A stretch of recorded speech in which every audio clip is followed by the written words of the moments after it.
নবীজি বলেছেন, যখন বান্দাকে কবরে শোয়ানো হবে, আযাবের ফেরেশতা যখন পায়ের দিক থেকে আসতে থাকবে, সূরা মুলক সেখানে দাঁড়িয়ে যাবে এবং বলবে, এদিক থেকে তোমাদের যাওয়ার কোনো জায়গা নাই। কবরের আযাব থেকে আপনাকে ইনশাআল্লাহ সূরা মুলক বাঁচাতে পারবে।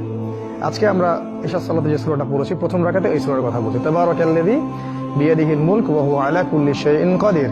অর্থ সহ পড়লেই বুঝতে পারবেন কেন এই সূরা আপনাকে কবরের আযাব থেকে বাঁচাবে ইনশাআল্লাহ।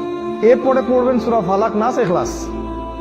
3 বার করে পড়তে হয়। হাত দুটোকে একত্রিত করে নিয়ে ফু দিয়ে মাথা থেকে গায়ের যতদূর পর্যন্ত পারেন মাসাহ করবেন। এই কাজটা কেন করতে হয় জানেন? কারণ যখন আমরা ঘুমাই তখন শয়তান আমাদের ঘাড়ে 3টা গিট দেয়।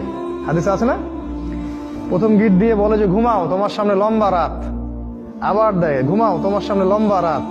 ঘুমাও, তোমার সামনে লম্বা রাত। এই যে 3 বার আপনি গাটাকে মাসাহ করলেন, ঘুম থেকে ওঠার সময় আপনার মধ্যে কোনো অলসতা কাজ করবে না। ওই গিট কেটে যাবে ইনশাআল্লাহ এই সূরার বরকতে। এই জন্য এটাও 3 বার, কারণ শয়তানের গিটও 3 বার।